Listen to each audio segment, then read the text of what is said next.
प्यारे मित्रों, स्वागत है आपका कथामृत के सेशन में। एक बहुत प्यारी कथा पर आज ध्यान करेंगे। बहुत बहुत बड़े प्रोफेसर एक बार जापान के एक प्रसिद्ध जैन मास्टर के पास ध्यान के बारे में चर्चा करने आए, कुछ सीखने आए। ध्यान की दो बातें बहुत उन्होंने सुना था जैन मास्टर के बारे में कि कैसे जैन मास्टर भीतर निर्विचार और निराकार में रमते हैं, शून्य का संगीत सुनते हैं, ओंकार में एक हाथ की ताली पर ध्यान लगाते हैं। प्रोफेसर बड़े विद्वान थे, करीब 100 के ऊपर उन्होंने उपन्यास लिखे थे और अध्यात्म में बहुत पंडित थे। बहुत से बड़े बड़े विश्व धार्मिक परिषदों में उनको बड़े सम्मान से बुलाया जाता था और शब्दों का बड़ा भंडार था। प्रोफेसर के पास बहुत ज्ञान था और जापान में एक साधारण ज़ेन मास्टर के पास, जिनकी ध्यान में बड़ी कीर्ति थी, अनुभव उनका बहुत घना था, किताब उन्होंने एक भी नहीं लिखी थी, उनके पास वह ध्यान सीखने गए और बड़े सम्मान के साथ ज़ेन मास्टर ने उन्हें बुलाया। बैठे चर्चा के लिए। ज़ेन मास्टर ने चाय मंगाई और शांति से वो बैठ गए। प्रोफेसर ने कहा कि मुझे आपसे ध्यान सीखना है, ध्यान की दो बातें समझनी है, अध्यात्म की गहराइयों को मुझे छूना है। और कहते कहते कहते कहते इतना कुछ कह गए कि उन्होंने इतने उपन्यास लिखे हैं, इतनी किताबें उनकी प्रकाशित हो चुकी है बौद्ध धर्म पर। बुद्ध का ज्ञान उन्होंने अलग अलग लोगों के माध्यम से, अलग अलग धर्मों के द्वारा कैसे उन्होंने उस बुद्धिज़्म का स्टडी किया है, किन किन संतों पर बुद्ध का प्रभाव है, और ऐसी कई सारी बातें वो कहते गए और भूल ही गए कि वो किसके सामने बैठे हैं। ज़ेन मास्टर तो ज़ेन मास्टर, उन्होंने शांति से चाय बनाने की प्रक्रिया को शुरू किया। जापान में हर चीज़ ध्यानपूर्वक होती है, कोई गड़बड़ नहीं, बिल्कुल शांति से हर चीज़ को वह शांति के ढंग से हैंडल करते हैं। तो बौद्ध भिक्षु जो थे ज़ेन मास्टर, उन्होंने एक किटली से कप में चाय डालने की प्रक्रिया शुरू की और चाय को वो डालते गए, कप तो पूरा भर गया और फिर चाय गरम गरम उसके ऊपर से बहने लगी। वो प्रोफेसर देख के तो चकित हो गया कि यह क्या। आजकल तो यह कथा बहुत से लोगों को पता है कि यह कथा क्यों कहते हैं और इसके पीछे राज क्या है, लेकिन तुम सोचो जिस व्यक्ति ने पहले यह अनुभव किया होगा उस पर क्या गुजरी होगी। वह ज़ेन मास्टर चाय डालते ही गया और प्रोफेसर चकित हुआ। उन्होंने कहा, ये आप क्या कर रहे हैं? चाय तो पूरी ऊपर से गिरती जा रही है और आप डालते जा रहे हो। तो ज़ेन मास्टर ने शांति से कहा, तुम मेरे पास ध्यान की दो बातें सीखने आए हो और तुम अपने विचारों से अभी तक मुक्त नहीं हुए हो, तुम्हारे स्वयं के ज्ञान से मुक्त नहीं हुए हो, तो मैं जो ज्ञान ध्यान का तुम्हें दूंगा तुम उसे कैसे ग्रहण करोगे?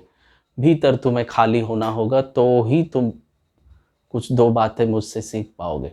और फिर वह उस ज़ेन मास्टर के चरण में नतमस्तक हो गया और उसे पता चला कि अगर ज्ञान सीखना है तो स्वयं को मिटाना बहुत ज़रूरी है। अहंकार सबसे बड़ी बाधा है।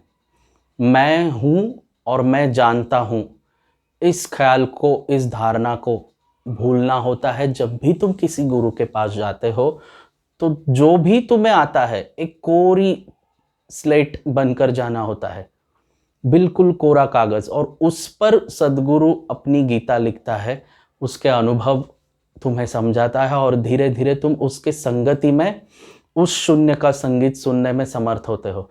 अगर तुम्हारे भीतर बहुत सारा ज्ञान है तो तुम कभी किसी गुरु के पास कोई बात समझ नहीं पाओगे।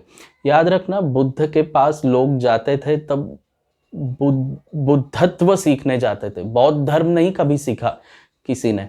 बौद्ध धर्म तो बाद में बना, बुद्ध के पास जाओगे या किसी भी सदगुरु के पास जाओगे तो जो भी तुम्हारी धार्मिक धारणाएं हैं, जो भी तुम्हें पता है, उस सभी चीज़ों को भूलना होता है, क्योंकि हर गुरु एक नया आयाम होता है। हर गुरु जीवंत फूल, खिला हुआ एक नया फूल होता है।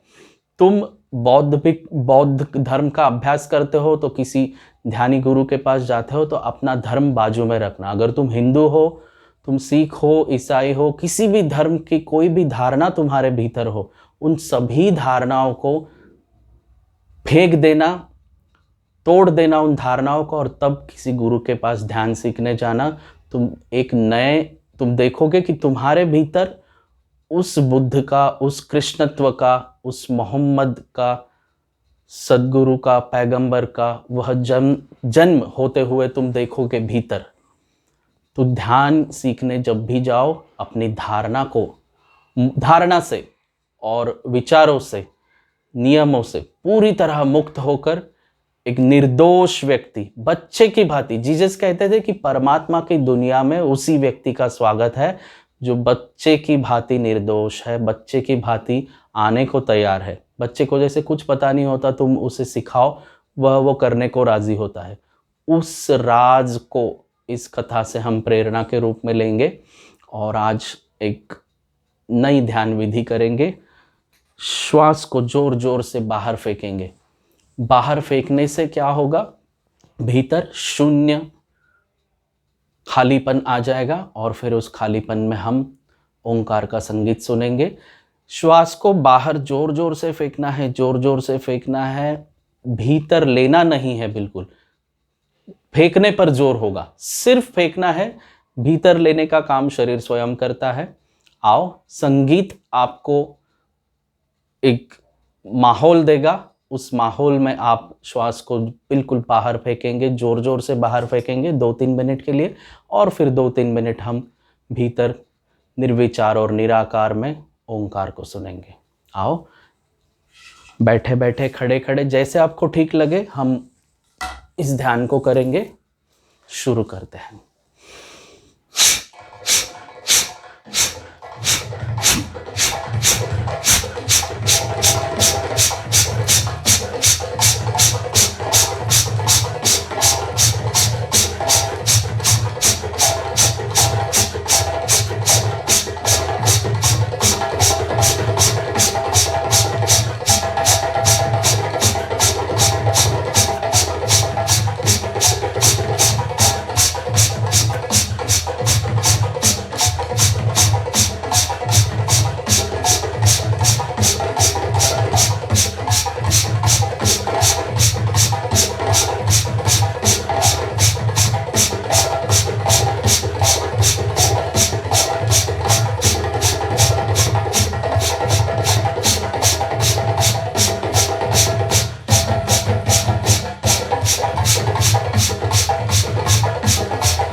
स्टॉप।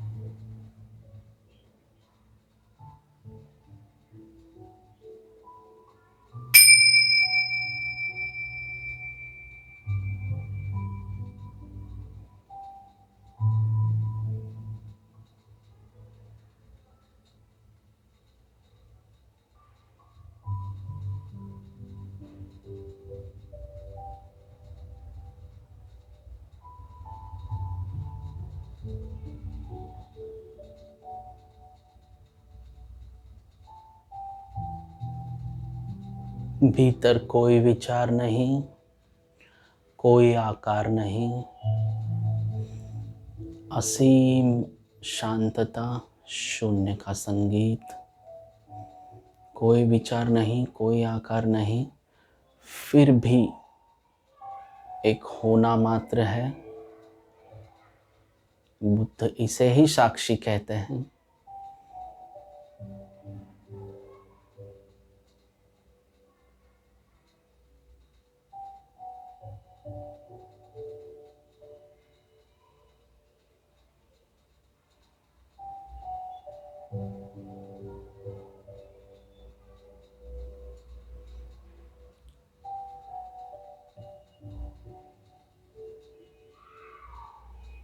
इस खालीपन में शून्य का संगीत बजता है, आत्मा का संगीत, ओंकार का संगीत।